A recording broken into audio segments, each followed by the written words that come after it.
उठाने से पूर्व मेरे एक प्रश्न पर चिंतन अवश्य कीजिए।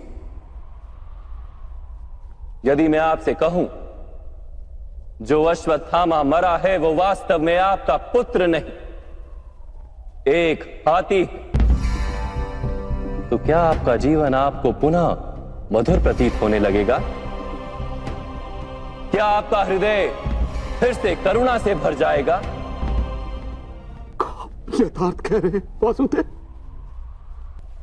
वास्तव में मेरे पुत्र की मृत्यु नहीं हुई।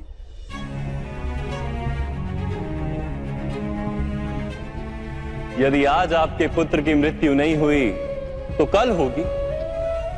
विश्व में कौन अमर रहता है गुरुद्रोण? किंतु वास्तविक प्रश्न तो यह है कि आपके जीवन के सुख दुख, आशा निराशा, ज्ञान अज्ञान, क्या सब कुछ केवल आपके पुत्र से बंधे?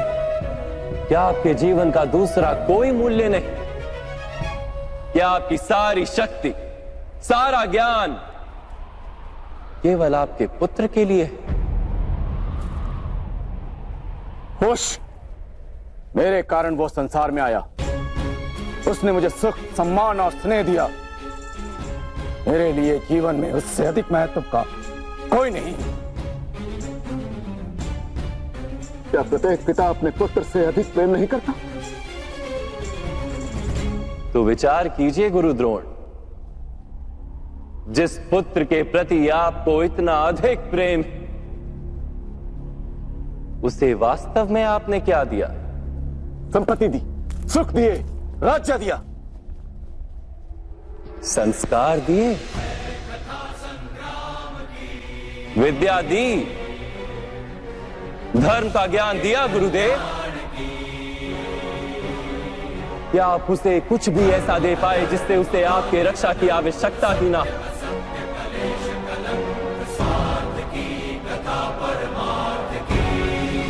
मैं मानता सब अर्जुन तथा अंगराज कर्ण की भांति महान योद्धा नहीं बन पाते, किंतु आप अपने पुत्र को उचित निर्णय लेने का शिक्षण तो दे ही सकते थे। यदि आपने ऐसा किया होता तो आज आपका पुत्र धर्म का शत्रु नहीं होता और आपको भी अधर्म के पक्ष में रहकर युद्ध नहीं करना पड़ता।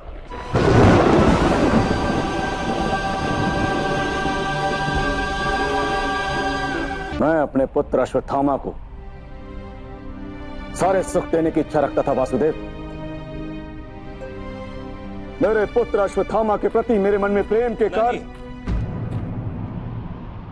प्रेम तो उन्नति देता है, उचित अनुचित का ज्ञान देता है गुरुदेव। प्रेम होता तो आप भी अधर्म से नहीं बंधते और आपका पुत्र भी अधर्म से छूट जाता। वास्तव में ये प्रेम नहीं, आपके मन का मोह है। प्रेम और मोह के बीच क्या भेद होता है, क्या आपने कभी विचार किया है?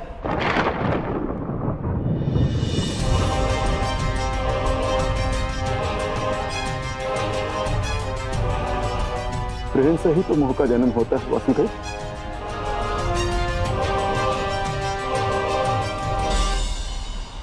नहीं, वास्तव में जहां प्रेम होता है वहां मोह होता ही नहीं। प्रेम का जन्म करुणा से होता है और मोह का जन्म अहंकार से। प्रेम कहता है कि मेरे पुत्र को ईश्वर संसार के सभी सुख देंगे और मोह कहता है कि मैं अपने पुत्र को संसार के सारे सुख दूंगा। प्रेम कहता है कि मुझे अपने पुत्र पर गर्व, और मोह कहता है कि मेरे पुत्र को मुझ पर गर्व। प्रेम मुक्ति देता है गुरुदेव, मोह बांधता है। प्रेम धर्म है गुरुदेव और मोह अधर्म।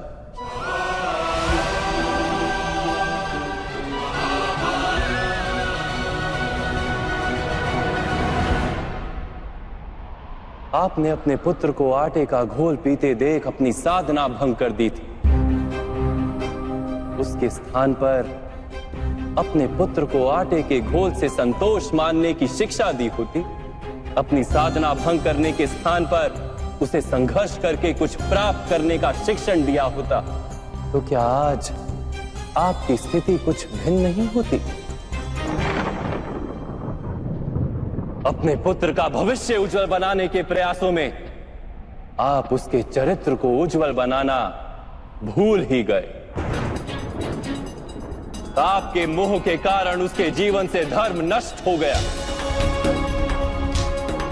लोभ, भय और लालसा का शिक्षण दिया आपने उसे, और स्वयं भी उसी मोह के कारण वास्तव में आप गुरु तो कभी बन ही नहीं पाए, केवल शिक्षक बनकर रह गए आप।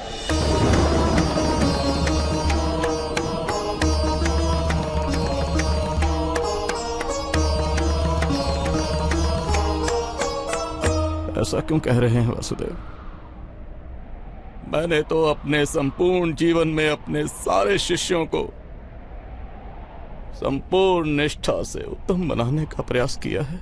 गुरु वो होता है जो विद्या का दान देता है, विद्या का व्यापार नहीं करता।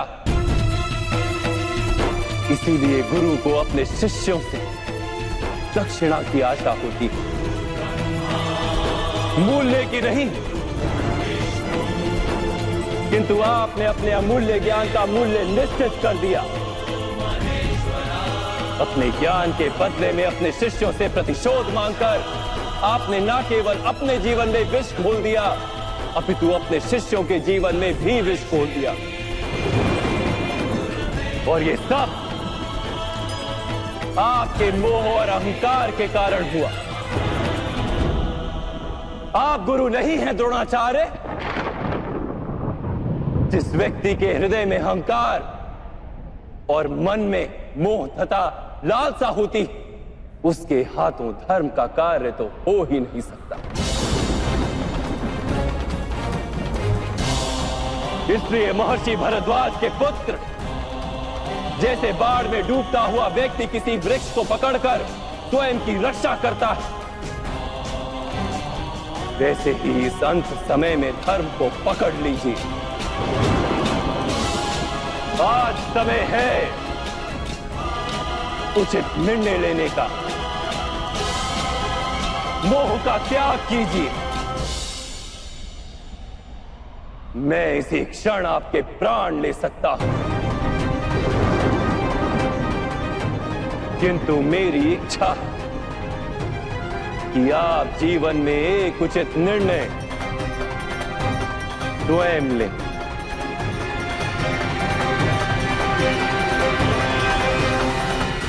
यथार्थ कह रहे हैं आप। मेरा ही दोष था कि मेरे पुत्र अश्वत्थामा को दंड प्राप्त हुआ।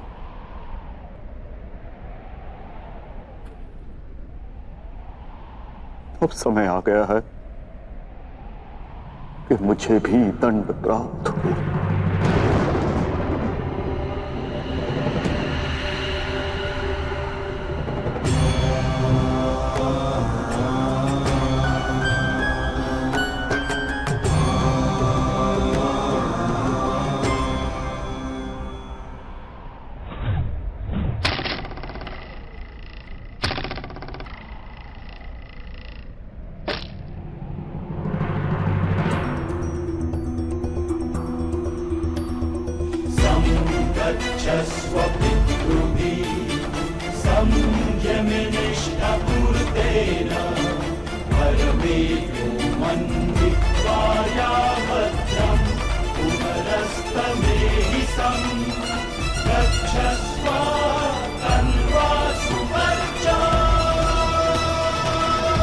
मैं स्वीकार करने को सज्ज हूं।